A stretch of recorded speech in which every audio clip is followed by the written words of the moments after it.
abrir nuestras Biblias, el resto que quedamos en el salón, en el libro o carta a los Efesios, capítulo número 6, por favor.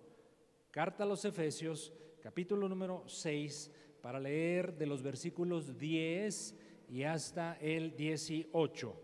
Son dos pasajes, mejor dicho, es un pasaje que en otras ocasiones ha ocupado nuestro tiempo para estudiarlo. Y bueno, usted probablemente, y espero que así sea, usted es de esos hijos e hijas de Dios que han leído la Biblia muchas veces en su vida, ¿no es cierto? Yo espero que sí sea, salvo que seas una persona que tiene poco tiempo andando en los caminos del Señor. Pero lo natural es que los cristianos estemos leyendo una y otra vez la Biblia, es nuestra compañera permanente, y no es verdad que aunque leamos un mismo pasaje, aún un mismo versículo, vamos a extraer cosas nuevas, porque es inagotable la bendita palabra del Señor. Y bueno, en casa también darle la bienvenida a todos y a todas que se conectan a la transmisión, animándoles a que cuando ya se sientan a gusto y tranquilos en cuanto al tema de la pandemia, se congreguen presencialmente. Yo insisto, es mi responsabilidad hacerlo, decirlo, que este salón, gracias a Dios, es un salón seguro, con una ventilación adecuada, tenemos todas las medidas, ¿verdad? Sana distancia, etcétera, cubrebocas, estamos bien. Lo más importante es que el Señor en su misericordia nos guarda de todo mal. Así es que animamos también a los de casa, les bendecimos sus vidas, sus hogares, que tomen la decisión de congregarse y así cumplir todo a cabalidad lo que Dios quiere para nosotros. Abrimos nuestras Biblias pues, capítulo número 6 de Efesios 6, y voy a leer del 10 y hasta el 18. Seguramente o probablemente en algunas de sus Biblias está subtitulada esta porción de la Escritura como la armadura de Dios. Y dice pues, por lo demás, esa expresión nos deja ver que Pablo está haciendo aquí una especie de pausa, está llamando la atención a todo lo que ha venido enseñando desde el capítulo 1 hasta el 5 y parte del 6, y como ya queriendo cerrar, ¿verdad? Como decimos, un colofón, un cierre, un broche de oro en la carta. Dice entonces, por lo demás, hermanos míos, fortalezcanse en el Señor y en el poder de su fuerza. Podemos fortalecernos en el Señor y en el poder de su fuerza. Versículo 11, vístanse de toda la armadura de Dios para que puedan estar firmes contra las acechanzas del diablo, o sea que el diablo acecha. Versículo 12, porque no tenemos lucha contra sangre y carne, sino contra principados, contra potestades, contra los gobernadores de las tinieblas de este siglo, contra huestes espirituales de maldad en las regiones celestes. Por tanto, tomen toda la armadura de Dios para que puedan resistir en el día malo, y habiendo acabado todo, estar firmes. Estad pues firmes, ceñidos vuestros lomos con la verdad, vestidos con la coraza de justicia, calzados los pies con el apresto del evangelio de la paz. Sobre todo, subraye, sobre todo, tomen el escudo de la fe, con que puedan apagar todos los dardos de fuego del enemigo, del maligno. Y tomen el yelmo de la salvación y la espada del Espíritu, que es la palabra de Dios. Y versículo 18, orando en todo tiempo, con toda oración y súplica en el Espíritu, y velando en ello con toda perseverancia y súplica por todos los santos. Padre, seguimos adorando y bendiciendo tu nombre. Ahora lo haremos meditando tu palabra. Pedimos que tu Espíritu Santo nos ilumine y nos enseñe, Señor, este texto como tú lo quieras hacer, ayudándonos a aplicarlo en nuestras vidas. Como iglesia nos ponemos de acuerdo, Señor, para atar y reprender toda obra demoníaca que se quiera levantar en contra de tu voluntad, sea expulsada de este lugar, de nuestras mentes, corazones, Señor. Y en lo personal, pido, Espíritu Santo, me ilumines y me dirijas delante de tu pueblo. Oramos en el nombre de nuestro Señor Jesucristo. Y todos decimos, amén. Mis hermanos, algo terrible que sabemos por la historia es que la humanidad siempre ha estado en guerra. Los seres humanos siempre han estado peleados unos con otros, de una u otra manera. Pero hablando de las guerras bélicas, aunque parezca una redundancia, lo digo en el sentido, aquellas en las cuales grupos humanos toman armas y pelean unos contra otros, se dice que nunca ha habido un momento de paz en la tierra en ese sentido, siempre ha habido guerras. Qué terrible, ¿no le parece? Y claro, esto es una, digamos, si conocemos la palabra de Dios, como asumo que la conocemos, pues hemos entendido que el único que va a traer paz verdadera a esta tierra es el príncipe de paz, nuestro Señor Jesucristo. De hecho, el siglo XX, que acaba prácticamente de terminar, se considera el siglo más sangriento y más bélico de toda la historia. A pesar de que el hombre ha avanzado en cultura, en educación, en tecnología, en ciencia, en lo que ahora se conoce como derechos humanos, parece contradictorio, irónico que sea el tiempo en el cual más guerras hay y más sangrientas son. Qué terrible, qué doloroso. Ahora mismo hay muchas microguerras, vamos a llamarle así, en el mundo, no se diga en aquella parte de Asia Central, pero aquí el texto nos está hablando de un tipo especial de guerra, de lucha. Es una de tipo espiritual. Así dice, ¿verdad? El versículo número 12, porque no tenemos lucha contra. Hay una lucha, hay una guerra. La palabra lucha también se puede traducir así, como guerra, como conflicto. Y mis hermanos, esta guerra existe. Fíjese, lo queramos o no, lo sepamos o no, lo aceptemos o no, estamos en medio de una guerra espiritual todos los creyentes. Y el texto claramente dice, implícitamente nos deja ver que algunos ganan esa guerra, esa lucha espiritual, y parece ser que otros no lo hacen. El pasaje nos dice que podemos, sin embargo, ganar esa batalla, esa guerra espiritual, haciendo dos acciones precisas que el texto revela. Número uno, fortaleciéndonos en el Señor y en el poder de su fuerza. Quiere decir, mis amados, que aquí hay una realidad. Nos podemos fortalecer no en cualquier capacidad o fuerza, sino en la fuerza del mismo Señor Jesucristo.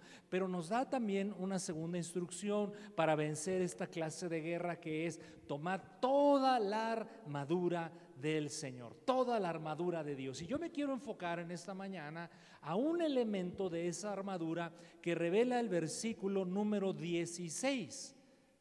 Dice el texto, sobre todo tomen el escudo de la fe, porque al tomar el escudo de la fe podemos apagar todos los dardos de fuego que el enemigo lance contra nosotros. Así es que hoy vamos a hablar del escudo de la fe, es el tema de hoy, el escudo de la fe. ¿Cómo vamos a usar ese escudo de la fe? Con que podamos apagar todos los dardos de fuego del maligno. ¿Cuántos dicen gloria a Dios? Antes de entrar de lleno al tema del escudo de la fe, vamos a afirmarnos en algunas verdades que el texto nos comunica y que debemos tener siempre presentes. Lo hemos enseñado muchas veces, pero hay que afirmarnos en esas verdades. En primer lugar, que la guerra espiritual es real. Déjeme repetirlo. Existe la guerra espiritual. Lo digo nuevamente. Lo quiera o no, lo sepa o no, lo acepte o no, existe esa guerra y estamos inmersos en ella solamente por habernos convertido a Cristo Jesús. Dice la Escritura en el libro de Colosenses que fuimos trasladados, habiendo llegado a los caminos de Cristo, fuimos trasladados del reino de las tinieblas al reino de nuestro Señor Jesucristo. Y son dos reinos antagónicos. Antes, ustedes aquí yo los estoy viendo y seguramente en casa también, son personas bien lindas, bien educadas. ¿A poco no?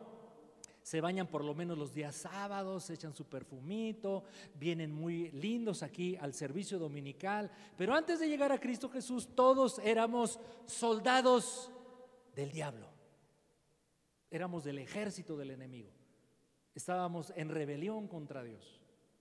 Pero por la obra de nuestro Señor Jesucristo fuimos trasladados al reino de Dios y ahora nos convertimos en soldados ¿de quién? De nuestro Señor Jesucristo. Y por supuesto, hay una deducción lógica en esta realidad espiritual. como son antagónicos estos dos reinos, pues ahora entonces los del reino de las tinieblas se oponen a los soldados del reino de Dios, que somos tú y yo. Entonces existe esa lucha espiritual y a veces, mis hermanos, es fuerte. Más nos vale entender que es real, que existe, que estamos en medio de ella, pero lo más hermoso es que podemos ganarla fortaleciéndonos en el Señor, en el poder de su fuerza y sabiendo usar la armadura de Dios. Los versículos 11, 12 y 13, leámoslos nuevamente, nos instruyen a eso. Vístanse de toda la armadura de Dios para que puedan estar firmes contra las acechanzas del diablo. Quiere decir, número uno, el diablo existe, y número dos, el diablo acecha. El diablo existe, y en cuanto a la existencia del diablo, básicamente hay dos extremos. Uno, hay quienes niegan la existencia del diablo, y el diablo está feliz por eso. Por eso tiene a la sociedad contemporánea tan sometida como quizás nunca antes en toda su historia, porque la gran mayoría de las personas piensan que el diablo no existe o que es un ser inofensivo. Algunos incluso les atrae su misma persona. El diablo ha sido hábil para engañar a la humanidad con esa mentira. El diablo, claro que existe. Y otro extremo en cuanto a la realidad de Satanás es que a algunos les gusta pensar que en todo hay diablos y demonios. Ay, me duele el estómago. Te reprendo, Satanás. No, reprende al litro de pozole que te comiste anoche. O sea, no en todo hay demonios, sino en toda esa operación demoníaca. Hay un justo equilibrio en la palabra de Dios sobre ello. Dice el texto que el diablo acecha. La palabra que se usa para acecha en el idioma original griego es metodia. Metodia, ¿qué le suena metodia? ¿A método? El diablo entonces utiliza métodos, estrategias, planes, sistemas para atacar al pueblo de Dios, para agredirnos a nosotros. ¿Cómo acecha el diablo? ¿Cuáles son las acechanzas del diablo? Son múltiples. El arsenal del enemigo es enorme. El diablo ataca con duda, con temor, con ansiedad, con preocupación, aún con enfermedad. Pero el diablo usa todo esto para lograr dos cosas: hacernos dudar de Dios y rebelarnos a Él, separarnos de Él. De hecho, la palabra diablo, una de sus acepciones es que es el que divide, nos quiere dividir del Señor, nos quiere separar de Él. Así es que, mis hermanos, la guerra espiritual es real, existe, estamos en medio de ella. Hay otra realidad en la cual debemos afirmarnos, que así como es real la guerra espiritual, también es real que nuestro Señor Jesucristo ya ganó esa guerra, ya venció a Satanás y nos da la victoria por medio de la fe en Él. Dice Primera de Juan, capítulo 3, versículo 8. Búsquelo por favor, si no en pantalla está. Primera de Juan 3, 8. El que practica el pecado es del diablo, porque el diablo peca desde el principio. Para esto apareció el Hijo de Dios. ¿Para qué apareció el Hijo de Dios? Para deshacer las obras del diablo. ¿Podemos leer esa frase final del versículo, por favor? Para esto apareció el Hijo de Dios. Dígalo en voz alta. Vamos a repetirlo nuevamente, todo es la última parte del versículo. Para esto, para deshacer las obras del diablo. Es una obra consumada. Jesús vence al diablo y deshace sus obras. Y en el poder del Señor podemos ganar las batallas espirituales. En el poder del Señor podemos ganar las batallas espirituales. Ahí sigamos en Primera de Juan, capítulo 4, versículo 4.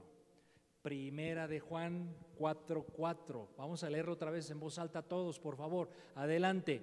Hijitos, vosotros sois de Dios y los habéis vencido, porque mayor es el que está en vosotros que el que está en el mundo. ¿Quién es mayor? El que está en mí, que el que está en el mundo.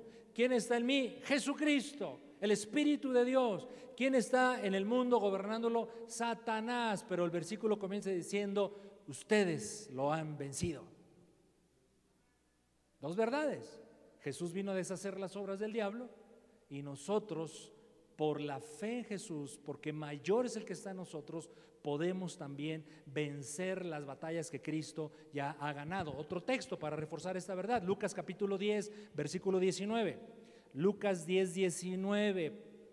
Otra vez todo el grupo en voz alta, por favor, a ver si en casa, en la transmisión, queridos hermanos, también lo podemos hacer en voz alta. Lucas 10, 19 dice adelante: he aquí os doy potestad de hollar serpientes y escorpiones y sobre toda fuerza del enemigo, y nada os dañará. Un hijo de Dios, lleno del Espíritu Santo, conectado y consagrado al Señor, tiene autoridad para hollar. Pisar significa hollar. Serpientes y escorpiones, una figura de demonios, e incluso sobre toda fuerza del enemigo. Pero además dice, somos guardados por el Señor. Es que debemos afirmarnos en estas verdades. Son contundentes. Y sin embargo, aunque Satanás es un enemigo derrotado, escuche muy bien, en la sabiduría y soberanía de Dios sigue operando.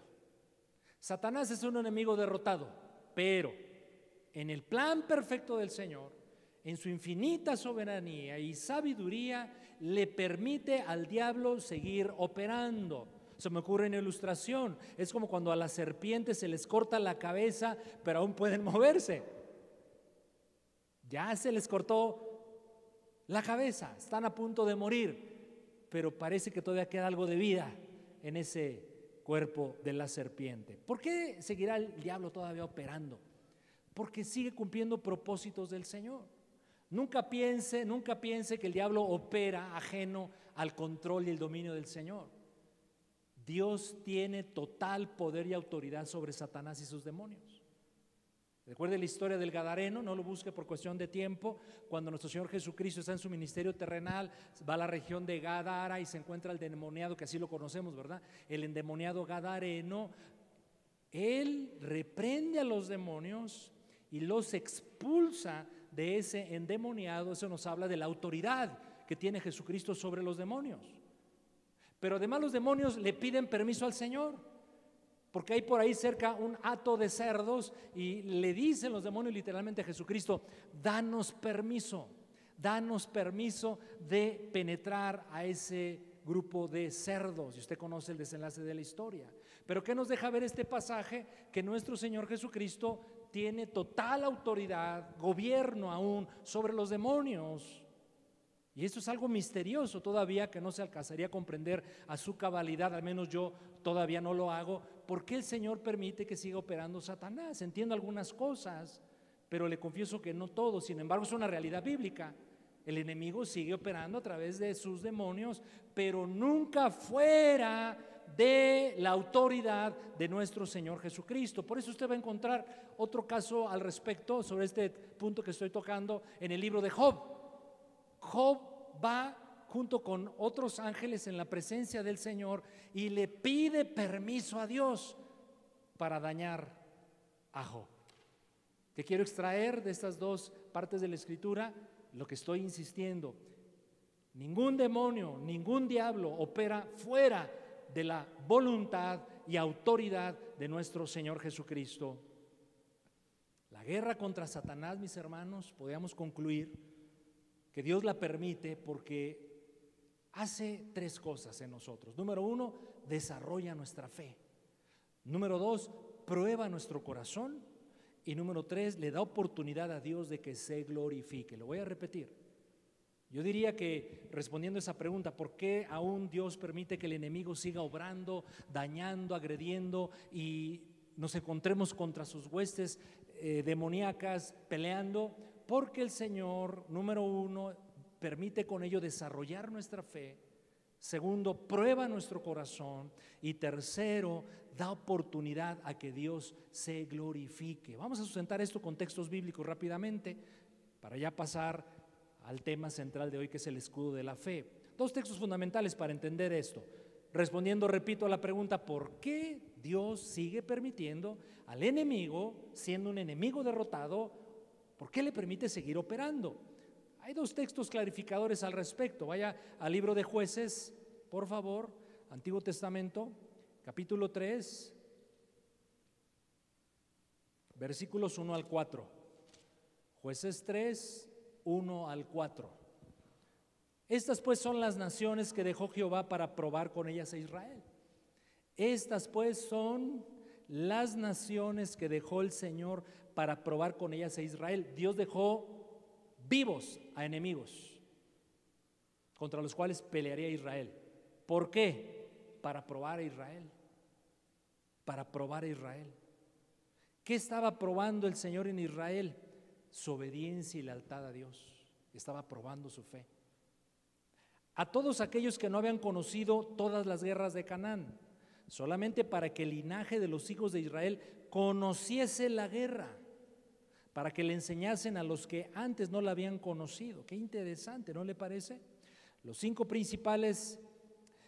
príncipes de los filisteos, todos los cananeos, sidonios, heveos, que habitaban en el monte Líbano, desde el monte de Baal Hermón hasta llegar a Amat. Pero el versículo 4, fueron todos estos enemigos que el Señor había permitido quedasen, fueron para probar con ellos a Israel, para saber si obedecerían a los mandamientos del Señor que Él había dado a sus padres por mano de Moisés. Entonces, repito, la guerra contra Satanás existe porque desarrolla nuestra fe, prueba nuestro corazón y da oportunidad a que Dios se glorifique. Vamos a reforzar esta idea. Ahí avancemos, o más bien retrocedamos unas páginas en la Biblia a Deuteronomio capítulo número 8, por favor. Deuteronomio 8, 2 y 3. Deuteronomio 8, 2 y 3. Y te acordarás de todo el camino por donde te ha traído Jehová tu Dios estos 40 años en el desierto. Fíjese nomás algunas cosas que revela el texto. Para afligirte, para probarte, para saber lo que había en tu corazón, si habías de guardar o no sus mandamientos. Y te afligió y te hizo tener hambre y te sustentó con maná, comida que no conocías tú ni tus padres la habían conocido, para hacerte saber que no solo de pan vivirá el hombre, mas de todo lo que sale de la boca del Señor vivirá el hombre. Resumiendo pues estas ideas de los textos citados, el Señor permite la existencia y operación de Satanás y sus demonios para probar nuestra fe, nuestra lealtad a Él, nuestra obediencia a Él, para probar nuestro corazón, pero sobre todo para que Él se glorifique. Espero haber sido claro con estas dos ideas antes de entrar al tema particular y enfocarnos en el escudo de la fe. Número 1, la guerra espiritual existe. Estamos en medio de ella. Podemos ganarla. Cristo Jesús ya deshizo todas las obras del diablo y nos da su victoria. Segundo, pero ¿por qué el Señor permite esa guerra? Para desarrollar nuestra fe, para probar nuestro corazón, pero lo más importante, para que Él se glorifique. Y ahora sí, regresando al capítulo número 6 del libro de Efesios, o carta a los Efesios, nos concentramos en el versículo número 16, Efesios 6, 16. Sobre todo, de la armadura de Dios, sobre todo, tomen el escudo de la fe. Porque el escudo de la fe, ¿qué hace, mis hermanos? ¿Con qué propósito nos has dado un escudo de la fe? Para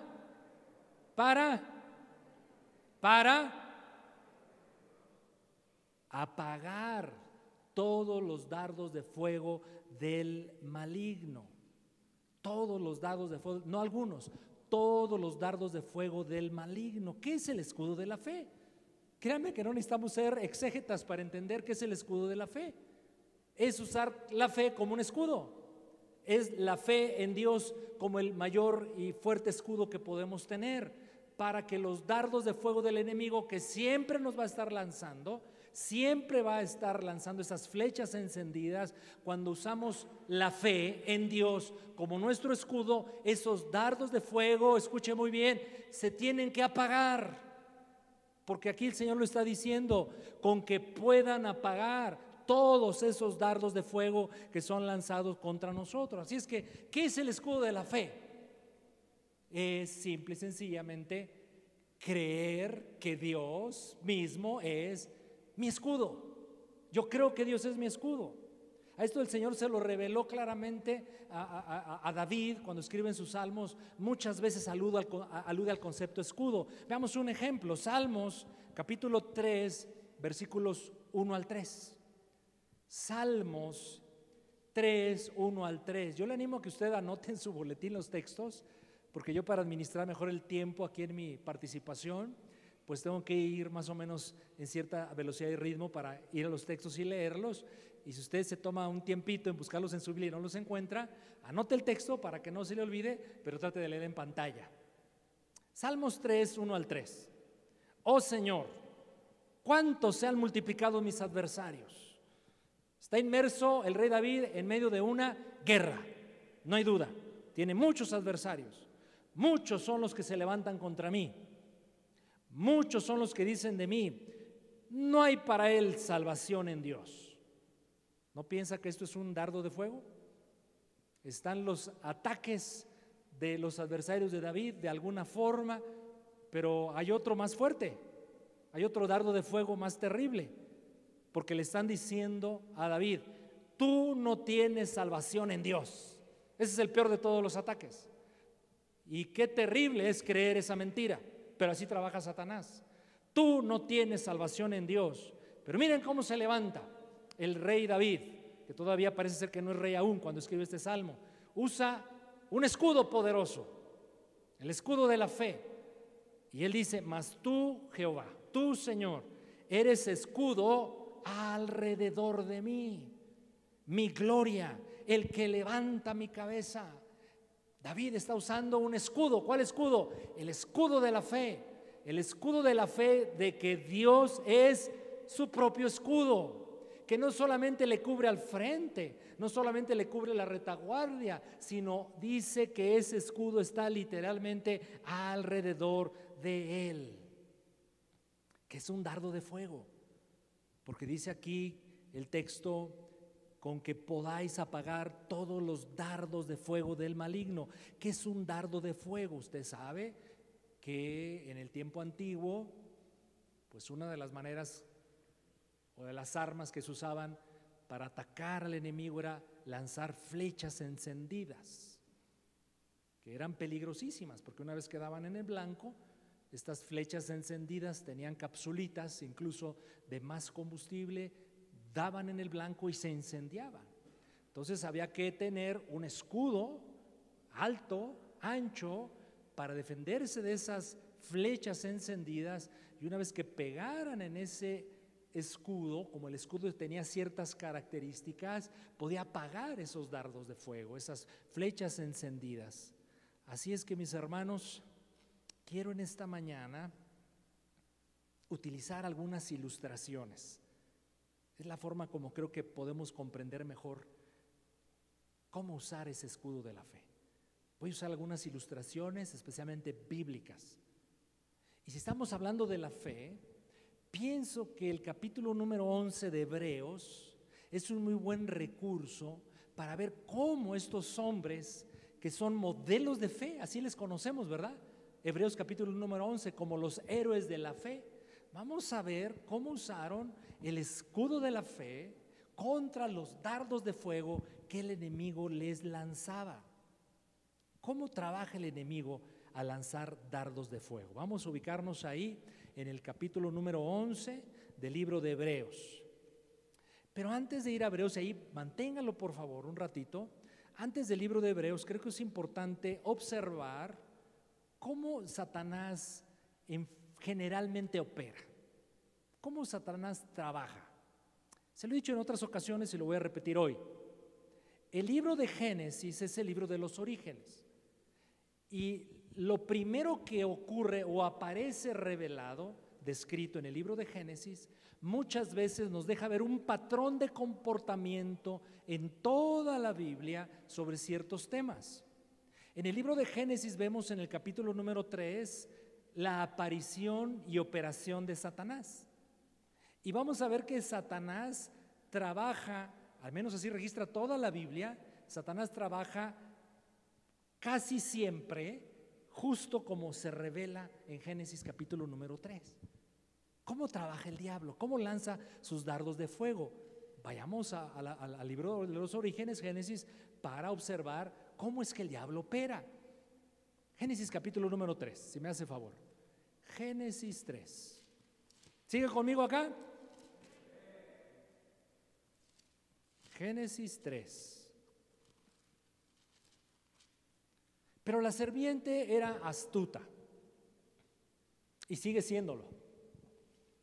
El enemigo es astuto, es listo, es sagaz y utiliza sus acechanzas más que todos los animales del campo que Jehová Dios había hecho, la cual dijo a la mujer: ¿con que Dios os ha dicho? ¿Con que Dios os ha dicho? ¿No comáis de todo árbol del huerto? ¿Qué está susurrando astutamente Satanás a la mujer? Está cuestionando a Dios. Es lo primero que el diablo hace. Anótelo, por favor, esto le va a ayudar. Vamos a ver el patrón de comportamiento de Satanás para distinguir sus dardos. Y una vez distinguidos, mis hermanos, usar, ¿qué cosa? ¿De qué estamos hablando hoy? De el escudo de la fe. ¿Qué hace el escudo de la fe? Apaga los dardos de fuego del enemigo. Con que Dios os ha dicho, no comáis de todo árbol del huerto. Lo primero que Satanás siembra es duda del carácter de Dios. Cuando usted esté dudando, ¿será que Dios está conmigo? ¿Será que Dios va a cumplir su promesa? ¿En verdad Dios me está protegiendo? ¿En verdad Dios me perdona? Usted está dudando del carácter de Dios. Recuerde, lo más seguro es que ese es un dardo de fuego del maligno. Así trabaja Satanás, sembrando duda acerca de Dios. Sigamos leyendo el texto de Génesis. Y la mujer respondió a la serpiente: bueno, del fruto de los árboles del huerto podemos comer, pero del fruto del árbol que está en medio del huerto, dijo Dios, no comeréis de él ni le tocaréis para que no muráis. Dicho sea de paso, aquí Eva añade a la palabra de Dios algo que Dios nunca había dicho, y eso nos habla de que Eva en cierto momento de su vida se desconectó de la palabra de Dios. Pero a lo que quiero llegar en este pasaje es esto. Versículo número 4. Entonces la serpiente dijo a la mujer, aquí viene otro dardo de fuego: no moriréis. Si Dios está diciendo, si comes del fruto, que yo prohíbo que comas de él, vas a morir, eso dijo Dios. Pero Satanás dice, no moriréis. ¿Qué está haciendo ahí Satanás? Está negando los dichos de Dios. Está contradiciendo a Dios mismo. Está mintiendo. Y es el segundo dardo poderoso que Satanás usa contra nosotros: la mentira. Primero, la duda acerca de Dios. Y segundo, siembra en nosotros una mentira para que no creamos a la palabra que Dios ya dijo. Son los dos preferidos dardos de fuego del enemigo: duda y mentira. Ahora, cada que yo leo este texto, y yo sé que usted también lo ha leído muchas veces, yo digo, los seres humanos, obviamente después de Jesucristo, más inteligentes que han existido en la historia de la humanidad fueron Adán y Eva, y fueron engañados por Satanás. Y yo digo, ¿qué me espera a mí? Satanás es muy astuto, es muy listo, por eso uno tiene que estar a las vivas. Cuando identifiquemos sus dardos de fuego, luego levantar, ¿qué cosa, mis hermanos? El escudo de la fe. Y enseguida lo que hace Satanás es simple y sencillamente, con la duda, con la mentira, los lleva a pecar. Así trabaja Satanás. Duda, mentira, cedemos a sus dardos de fuego y entonces se comete el pecado, que es al lugar donde nos quiere siempre llevar el diablo, a separarnos de Dios, a rebelarnos a Dios. Este patrón se repite en muchas partes en la Escritura. No tenemos el tiempo para hacerlo, pero ahí en el Evangelio de Mateo capítulo 4, cuando Jesús es llevado por el Espíritu Santo al desierto, y dice el texto, para ser probado por el diablo. Así dice literal. el Espíritu Santo llevó a Jesús al desierto para ser probado por el diablo, y Satanás le prueba 3 veces, pero nuestro Señor Jesucristo no acepta, rechaza los dardos de fuego del maligno y lo vence. En lo que fracasó Adán, Cristo Jesús vence, es nuestro segundo Adán, dice la primera carta a los Corintios. Y ahora sí vamos a Hebreos. Yo espero que esto le bendiga. A mí me bendijo cuando estuve meditándolo. De hecho, lo consulté, este pasaje, le confieso, vamos a darle honor a quien honor merece. Me encontré por ahí con una enseñanza de un pastor, que son de los que yo recomiendo. No recomiendo a muchos en el día de hoy, pero esto sí, se llama David Jeremiah. Es un excelente maestro de la palabra de Dios, y encontré algunos comentarios de él sobre este pasaje y toma algunas ideas que yo pude leer de él o escuchar de él, y otras más pues yo añado, ¿verdad? Pero vamos al libro de Hebreos, capítulo número 11, dado que estamos hablando de la fe. Aquí están hombres que supieron usar la fe, hombres que supieron usar el escudo de la fe, son ejemplos para nosotros, así lo dice la Escritura, que podemos incluso imitarlos, les llamamos incluso, ¿verdad?, los seres de la fe. Y vayamos al versículo número 8, por favor. Hebreos 11:8. Por la fe Abraham, siendo llamado, obedeció para salir al lugar que había de recibir como herencia, y salió sin saber a dónde iba. No dice la Escritura cómo Dios le habló, solamente revela que Dios le habló y le dijo: sal de tu tierra, sal de la casa de tu parentela y vete a la tierra que yo te diré. Pero este versículo dice que antes de saber a dónde iba Abraham, él como quiera salió. ¿No le parece un ejemplo de fe poderoso? Que él escuchó a Dios, Dios le dijo: muévete, y él se movió, y ni siquiera sabía a dónde iba. Y aquí hay una reflexión bien interesante. Si Satanás hubiese hablado en esa condición a Abraham, le hubiese lanzado dardos de fuego, ¿qué clase de dardo le hubiera lanzado? Cosas como estas: Abraham, ¿a dónde vas? ¿Qué creen que hubiera respondido Abraham? No lo sé. ¿No lo sabes? ¿No te parece absurdo lo que estás haciendo, Abraham? Trate de imaginar a Satanás lanzando estos dardos de fuego. ¿Y por qué saliste? ¿Y por qué dejaste tu tierra y tu parentela? Porque Dios dijo. ¿De veras Dios dijo? A mí se me hace que estás como loquito y oyendo voces que no son de Dios. ¿No te parece, Abraham? Y si Abraham hubiera cedido esta clase, y son solamente ilustraciones, a esta clase de voces del enemigo que estaban atentando contra la voluntad de Dios, la historia bíblica seguramente hubiera sido otra. ¿Qué clase de Dios le pide a una persona que abandone su tierra? ¿Qué clase de Dios es aquel que le pide a una persona que deje a su familia y se vaya a una tierra sin saber lo que le depara, solamente obedeciendo y creyendo lo que Dios le está instruyendo? Creo que todos hemos pasado eventualmente por cosas similares. Satanás nos susurra cosas. ¿En verdad Dios está contigo? ¿En verdad Dios habló? ¿No habrás creído cosas extrañas y raras? ¿No fue tu pensamiento? ¿No fue tu propia voz?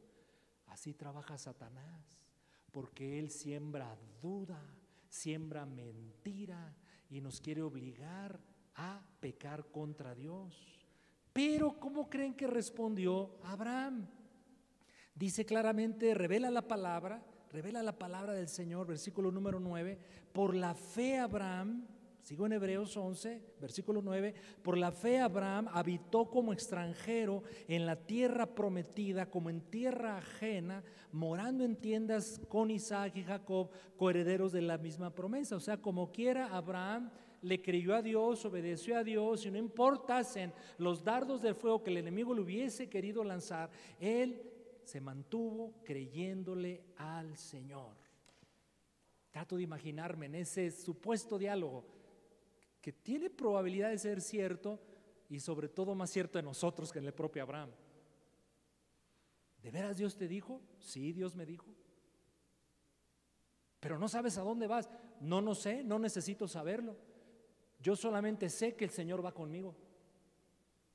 Pero tú no sabes qué te depara esa tierra y tu futuro. No importa. El Señor prometió darme incluso riquezas y territorio y hacerme padre de multitudes. Así es que yo le creo a Dios.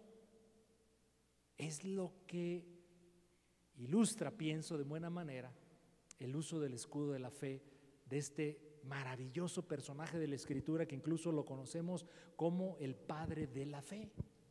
De hecho, hay algo interesante que pude observar en este estudio, me gustó mucho. La primera vez que se usa la palabra escudo y que alude a Dios como escudo es en la vida del propio Abraham. Mire, vaya rápido al libro de Génesis, capítulo número 15. Esto es hermoso, sé que le va a bendecir. Génesis, capítulo número 15. Y esto es muy, digamos, importante, porque la primera vez que se usa el término escudo en toda la Biblia, se usa en relación a Dios con Abraham. Génesis 15, versículo número 1. Después de estas cosas vino la palabra de Jehová a Abraham en visión, diciendo: Abraham, no temas, yo soy tu escudo, y tu galardón será sobremanera grande. Después de estas cosas inicia el versículo. ¿Qué cosas? No tenemos tiempo, pero versículos antes, capítulos anteriores al 15 de Génesis, se nos muestra aquel momento en que Abraham va a libertar a su sobrino Lot, que había sido secuestrado por unos reyes de aquellas regiones del mundo. Y Abraham levanta un ejército formado solamente por trabajadores de él y va y le gana a esos ejércitos, a esos reyes, y libera a Lot. ¿Por qué el Señor le dice después de esa batalla? ¿Por qué el Señor le dice a Abraham: Abraham, no temas? Si el Señor me dijera a mí: Gabriel, no temas, ¿qué estaría viendo Dios en mí? Temor. Si no, ¿para qué me dice no temas? Entonces es muy probable que Abraham, y esto es una interpretación mía, pero son ilustraciones que bien sirven para el tema del escudo de la fe y de los dardos de fuego del maligno. Abraham probablemente tenía miedo a las represalias, a los enemigos que acababa de vencer.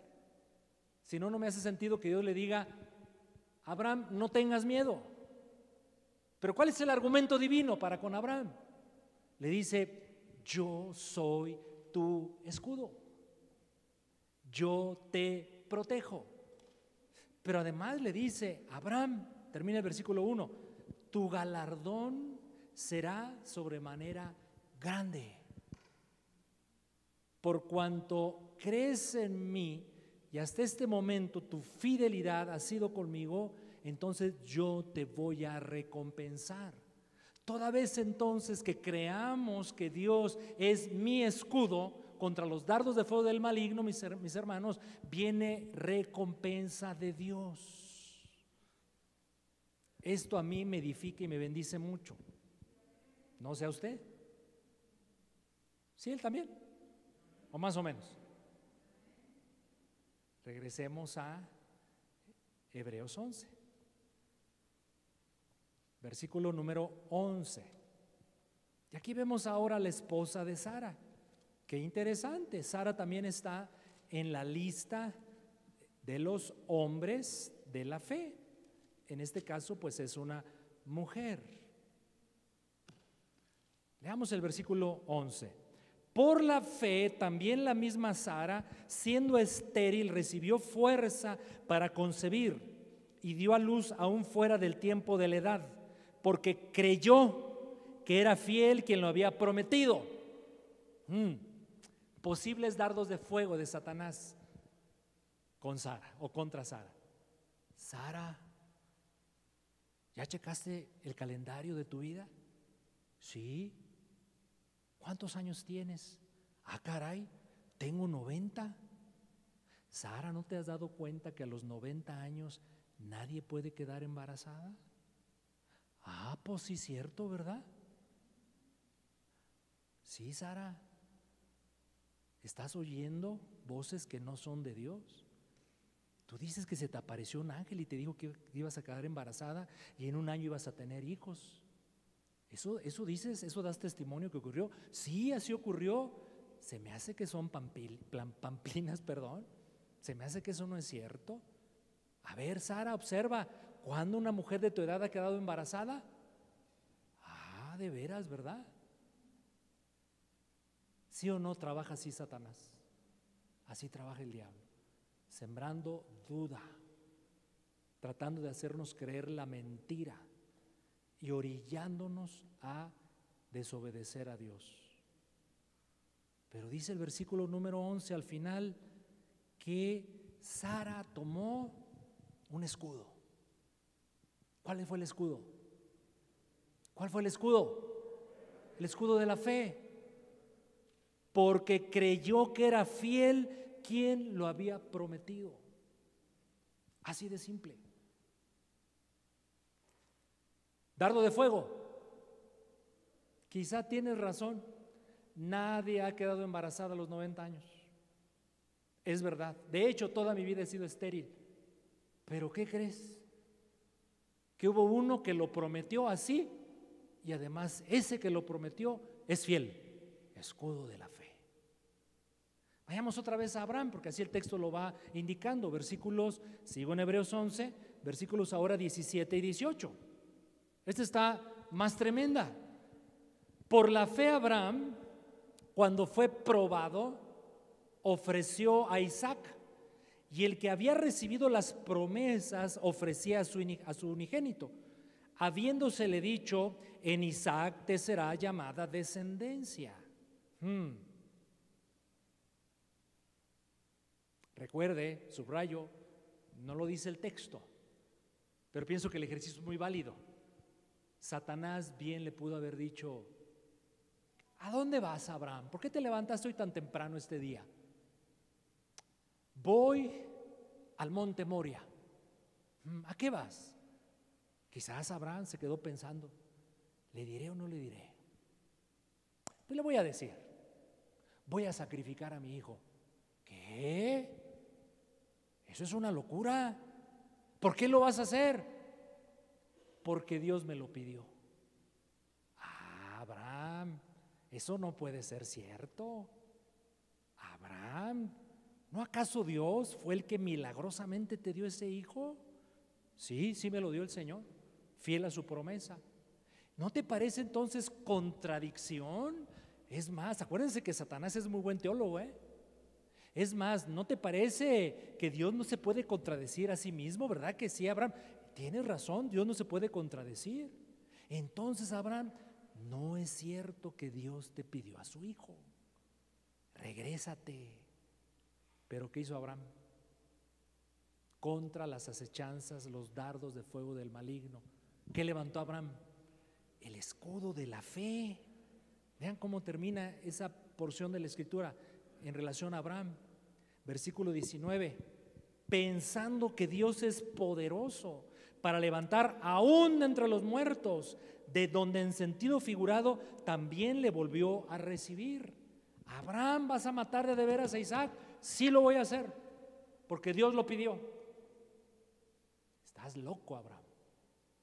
Y estaba Abraham, ¿verdad?, a punto de clavarle el pedernal en el corazón de su hijo, el único, el hijo de la promesa. Pero Abraham levantó del escudo de la fe y dijo, yo voy a obedecer a Dios.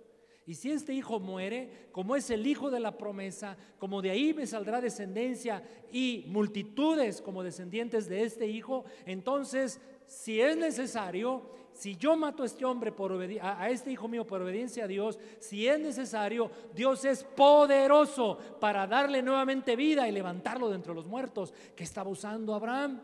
El escudo de la fe. Y termino con una ilustración. Versículo 24, Moisés. Recuerde, los dos personajes de entre muchos más importantes para el pueblo de Israel, de entre todos sobresalen Abraham y Moisés. David es súper sobresaliente, el profeta Elías, pero los más relevantes en la historia de Israel son Abraham y Moisés. Así que termino con Moisés, versículo 23. Por la fe Moisés, cuando nació, fue escondido por sus padres por 3 meses porque le vieron niño hermoso y no temieron el decreto del rey. Pero por la fe Moisés, hecho ya grande, rehusó llamarse hijo de la hija de Faraón, escogiendo antes ser maltratado con el pueblo de Dios que gozar de los deleites temporales del pecado, teniendo por mayores riquezas el vituperio de Cristo que los tesoros de los egipcios, porque tenía puesta la mirada en el galardón. Subrayo para no confundir. No lo dice el texto, yo solamente estoy tratando de ilustrar y de imaginarme cómo podrían haber sido los dardos de fuego contra estos hombres que claramente la Escritura dice que sabían usar a la perfección el escudo de la fe y son modelo para nosotros. ¿Qué le parece que el dardo lanzado contra el enemigo a Moisés hubiera sido algo parecido a esto? Moisés, tú eres de hecho un fifí, eres hijo de la hija de Faraón, eres muy rico, tienes tu futuro asegurado, la mejor familia del mundo entero cuida de ti, te provee todo lo que quieras. Así es que, ¿cómo se te ocurre dejar las ventajas de vivir en palacio para irte a vivir con un pueblo que es además esclavo? Moisés, ¿no te parece ridículo, absurdo lo que estás haciendo? Sin embargo, dice aquí que por la fe, Moisés, versículo 24, dice, hecho ya grande, o sea, estaba bien madurito, sabía lo que hacía. Rehusó llamarse hijo de la hija de Faraón. Y por la fe, versículo 25, ¿qué hizo Moisés? Escogió antes ser maltratado con el pueblo de Dios que gozar de los deleites temporales del pecado.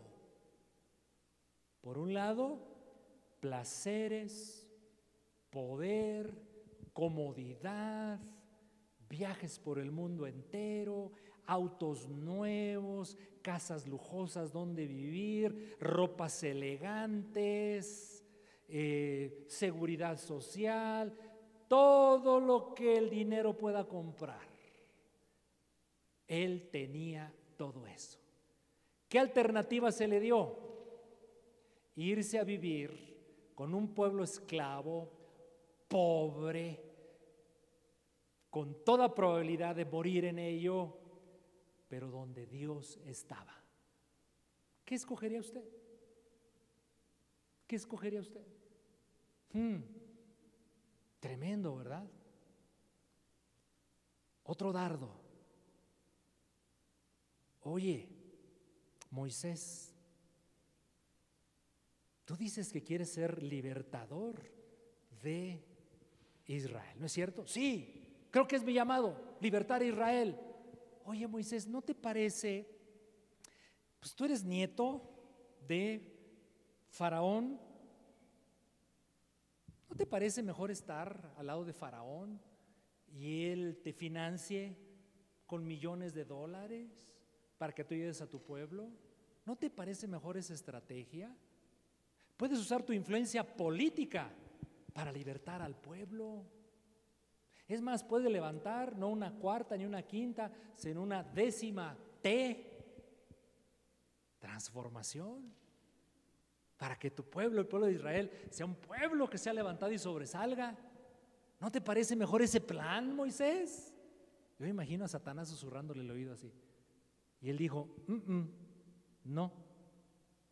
Versículo 26, yo tengo por mayores riquezas el vituperio de Cristo que los tesoros de los egipcios. Tengo mi mirada puesta en un galardón muy superior a todas las ventajas que me da el vivir como nieto o hijo pues de la hija de Faraón. ¿Qué dardo estaba utilizando ahí? ¿Qué escudo estaba utilizando ahí Moisés? Tenía puesta su mirada en el galardón. ¿Cuál era el galardón? La libertad de Israel por la mano poderosa de Dios, no por el recurso financiero, no por la posición social, no por la influencia política, sino solo, única y exclusivamente por el poder de Dios. Si a nosotros nos dieran a escoger todas las riquezas del mundo, todos los beneficios, todos los placeres, incluso para beneficio, entre comillas, de la obra de Dios, si nos dieran a escoger eso, versus ver la manifestación auténtica, genuina de Dios en medio de nosotros, ¿qué escogeríamos? Seríamos como Moisés, que escogió incluso los vituperios de Cristo, las ofensas de Cristo, porque tenía puesta su mirada en el galardón. ¿Qué dardo de fuego en este momento en tu vida puede estar el enemigo lanzándote? ¿Habrá alguno? ¿Está lanzándote el Señor dudas? Piensa un poquito en tu futuro. ¿Cómo es tu futuro? ¿Cómo será tu futuro? ¿Lo ves promisorio? ¿Está asegurado? ¿O tienes dudas? ¿Qué tal si en ese momento recordases si hay promesas específicas de Dios dadas a tu vida y en ese momento estés dudando de ellas? No, se me hace que fue imaginación mía. No, y ya me metí en este lío, ¿no? Porque le creí a Dios. Y ahora estoy inmerso en medio de estas pruebas, incluso algunos hasta carencias económicas. Se me hace que no entendí bien la voz de Dios, se me hace que tomé un camino equivocado. Dardos de fuego, dardos de fuego. ¿Qué vamos a hacer contra esos dardos de fuego? ¿Qué vamos a usar? ¿Qué vamos a usar, mi amado? El escudo de la fe. Yo no voy a dudar de Dios. Yo no le voy a creer las mentiras a Satanás. Yo voy a creer la bendita palabra del Señor, porque nunca cambia, porque Dios es fiel. Él es el mismo ayer, hoy, por siempre. Oye, pero el costo puede ser muy elevado. Es parte del plan de Dios. Es la manera perfecta que Dios escogió para llevarme en ese camino. Y yo lo voy a hacer como lo hizo Moisés. Inclina tu rostro en tu lugar y piensa por un instante en oración si el enemigo te ha estado lanzando dardos de fuego. Duda, ansiedad, preocupación, mentiras francas y abiertas, imaginaciones que te roban la paz, angustias que a veces tú reconoces, esto no es normal en mi vida, ¿por qué está pasando? Dardos de fuego del maligno, dardos de fuego de Satanás. Ante eso, mi hermano, mi hermana, toma el escudo, no cualquiera, el escudo de la fe en Dios. La fe en Dios es tu escudo. La fe en Dios es tu escudo. Y Dios es inamovible. Y Dios es veraz. Y Dios es fiel. Y no importa por el camino por el cual Él decida hacernos transitar, Él cumplirá su voluntad en nuestras vidas. Y su voluntad es buena, es perfecta y además es agradable. Quiere el Señor ayudarnos a comprender eso. Padre, te damos gracias en este domingo por permitirnos meditar en tu palabra. Gracias, Señor, por hoy recordarnos que estamos inmersos en una lucha espiritual, que Satanás está acechando continuamente. Satanás es ladrón y quiere robarnos, es asesino y quiere matarnos. Pero hoy, Señor, Nos has recordado que tú viniste a deshacer todas las obras del diablo y que tú lo has vencido en la cruz del Calvario, y que nosotros podemos siempre ser fortalecidos en el poder de Dios y vencer al enemigo no en nuestra fuerza, sino en tu poder y en tu gracia. Pero nos has recordado, Señor, de la necesidad y a veces la urgencia de usar permanentemente un escudo. Le llamas el escudo de la fe. Es la fe puesta en Dios que apaga todos los dardos de fuego que el enemigo me lanza. Acusación es otro. Tú no tienes derecho, no eres digno de ser perdonado por Dios.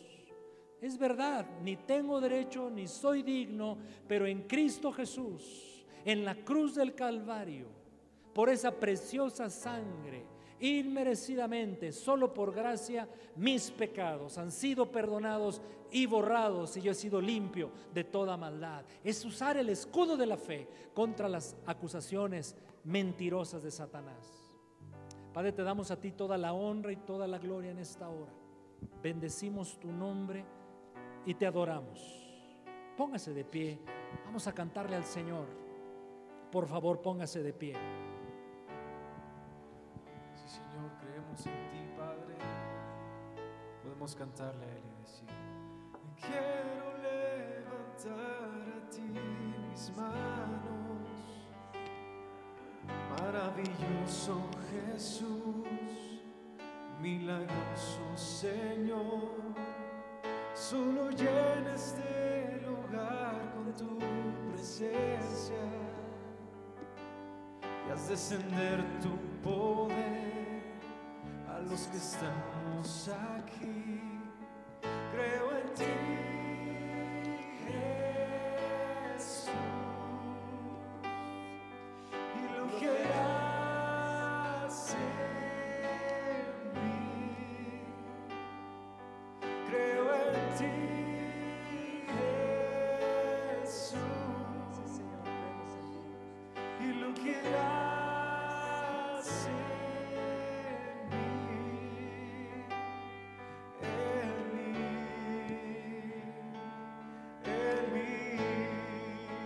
y recibe toda la gloria, recibe toda la honra, precioso Hijo de Dios, y recibe toda la gloria, recibe toda la honra, precioso Hijo de Dios, Hijo de Dios. Aleluya a tu nombre, Señor. Espíritu Santo, Espíritu Santo, hoy nos has hablado de la fe. Y es muy probable, Señor, que algunos en este domingo reconocemos que necesitamos que nuestra fe crezca, que hemos permitido incluso que los dardos de fuego de Satanás nos hayan tocado, y entonces estamos sufriendo con angustia, con falta de paz, con zozobra acerca del futuro. Señor, pero hoy en el nombre de Jesús nos levantamos y levantamos otra vez, Señor. A lo mejor lo dejamos ahí resguardado o sin usar el escudo de la fe, pero hoy lo volvemos a tomar, Señor. Y lo levantamos, y en el nombre de Jesús esos dardos de fuego sean apagados en esta hora. Apagados en el nombre de Jesús. Por la fe en ti, Señor, por la fe en tu palabra, todos esos dardos yo los rechazo, quedan apagados, nulificadas sus acciones, Señor, y hoy yo me levanto nuevamente libre en tu nombre, Señor, para caminar y transitar tus caminos en el centro de tu voluntad. Señor, capacítame con tu Espíritu Santo para hacerlo. Te lo pedimos en el nombre de nuestro Señor Jesucristo, y la iglesia decimos: amén. Qué gusto nos dio que nos hayas podido acompañar este domingo. Esperamos que el mensaje haya sido de bendición a tu vida, y si así fue, te invitamos a que lo compartas con los demás para que la palabra de Dios siga impactando vidas. Te esperamos el siguiente domingo. Que Dios te bendiga.